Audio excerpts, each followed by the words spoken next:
Okay, I'm sorry, but literally, guys, look how nice it is outside. Look at that. Fall in Kansas.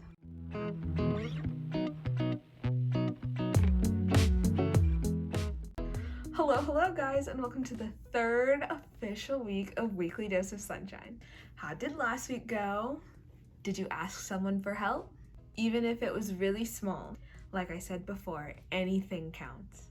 If you did, I'm super proud of you, but if you haven't yet, you were thinking about it, right?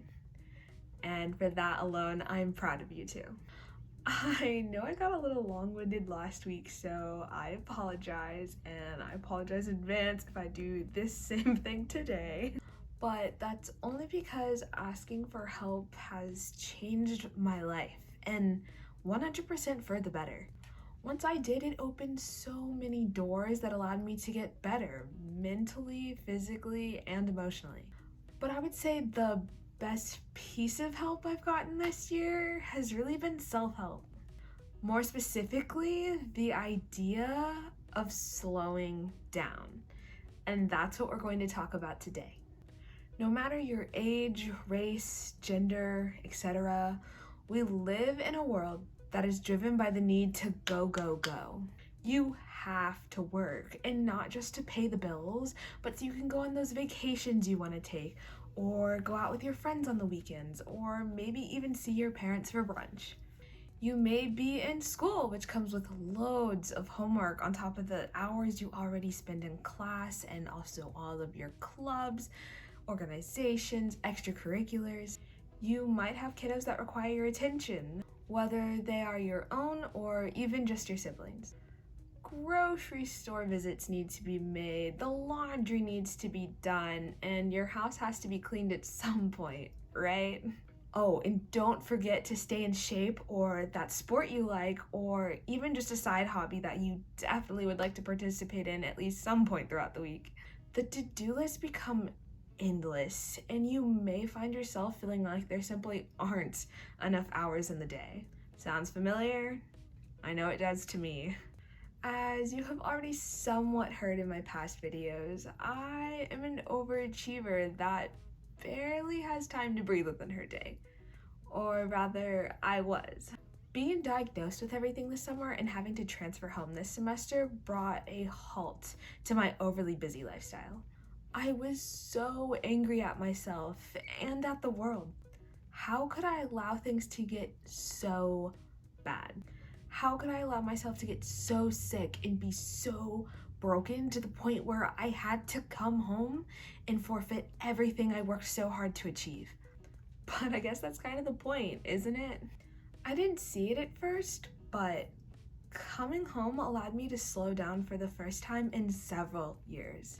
However, I will admit that I spent just about the whole entire summer resisting it. I constantly was looking for things to do and ways to keep myself busy so I could ignore the fact that I was 100% falling apart.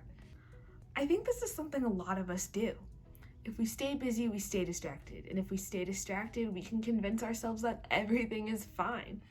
We can convince ourselves that absolutely none of our problems exist because look at this list of achievements I have that say otherwise. Look at this list of all the things I'm actually doing right, or so we think. But that isn't sustainable, and it doesn't even matter if at the end of the day you can't stand to be alone with yourself and your thoughts, or if you're completely unhappy and you just don't even know what you're doing. It took me until about a month ago, maybe two if we're being nice, to really grasp the concept of slowing down. To understand that I'm not failing by taking a time out in my life. In fact, I can promise you guys that by doing so, this is the happiest I have been in I don't even know how long. By taking the time to step back, to let go of the chaos, to sit down with myself and really figure things out. I have been able to release so much stress, pain, and anger that I've been holding on for years that have simply not been serving me. And now I want to help you do the same. Like all of the other topics we seem to cover each week, I know this is going to be so much easier said than done. but I'm going to give you the top 3 reasons as to why you should slow down and some ways you can actually do it. Number 1 is going to be, you can't go if you're dead. Not playing. As I mentioned in last week's video, years of me covering up my stress with school, work, activities, etc. led to parts of me dying. Physically in the gut region and upstairs mentally. Destroyed my mental health. Living a go lifestyle is only maintainable if you are pursuing things that are truly benefiting you. And I don't mean your 9-to-5 job where you're clocking in 40 to 60 hours a week just to pay the bills. While that may be a benefit because you can buy groceries and pay your rent, it's really not if it's destroying your mental health in the process. When I say benefiting you, I mean to your core. Something that you thoroughly enjoy or brings you tremendous personal growth within your life. But even then, sometimes you have to take a step back and take a break. No one is equipped to be go all the time. No one is equipped to be nonstop. No matter how busy you are or how many obligations you may have, one of the ways to prevent your health from going biting it, once again, physically, mentally, or emotionally, is to take some time for you. No excuses.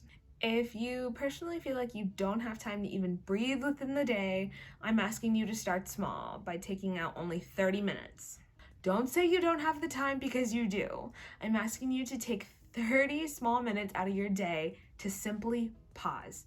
Read a book, take a walk, sip on your favorite drink while listening to an album you really enjoy, or even just stare at the freaking wall. Whatever it may be, I want you to take 30 minutes every day to simply hit pause and do something that's going to bring you a little bit of joy and a little bit of relaxation to keep you from going yourself right off a cliff. Reason number 2. Slowing down will provide you with the opportunity to gain clarity and a greater sense of self. Once you start taking that time out of your day, not only will you greatly reduce your stress, but you'll finally be alone. You will begin to notice just how much those 30 minutes mean to you in your daily routine. And at that point, I would even encourage you to see if you can stretch it out. Shoot for 45 minutes, maybe even a whole hour.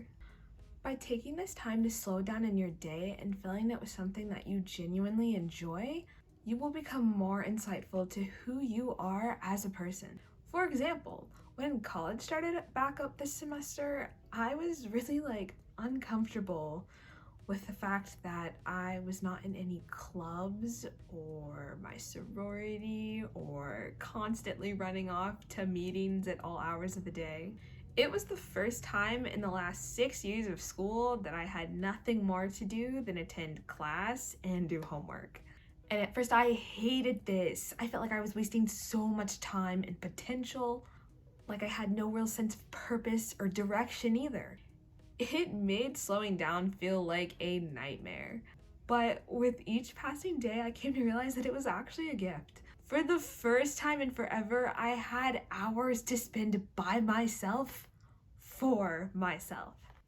I took this opportunity and began filling the hours with things that I've always wanted to do. The things that I knew would bring me joy and would also promote personal growth. One of those very things was starting this channel. By slowing down this semester, I truly have gotten the chance to get to know me, to better understand my likes, my dislikes, my goals, my ambitions, where I can even improve in my life, and the things I can do to get there. And you can do the same. Once you better get to know yourself, you can step into reason number 3. You can start focusing on what really matters to you. You've found the time for you, and you've gotten to know you. You can see the benefits of slowing down and taking the time to be you. And now you can start cutting out what doesn't. And these things that are no longer serving you can be really big or really small. So per usual, it might take a little bit longer to fix than simply a week. However, simply being able to see and determine what no longer serves you puts you several steps ahead of most people on this planet. And you may even find that focusing on what matters to you can be difficult. You may feel like you're being unrealistic or even possibly selfish. But I promise you, the greatest thing you can do for those around you, and even the world as a whole, is focus on what matters to you the most. By doing so, you'll be putting in the work and laying the foundation to becoming the most authentic version of yourself, the happiest version of yourself. And that's what the world needs. So in conclusion, I highly encourage you to step into the concept of slowing down, to make it a priority to take some time out of your day for you, to find out what is genuinely serving you or not, to realize that being productive doesn't mean to have to burn yourself out. I say it all the time and I'll say it again. You are incredible and you deserve so much more in this lifetime than being caught up in the go, go, go mentality. But anyways, I digress. Thank you so much for tuning in again this week. It means literally the world to me. You guys don't even know. I'll see you all next week, and don't forget, the sunshine lies within you. Until next time.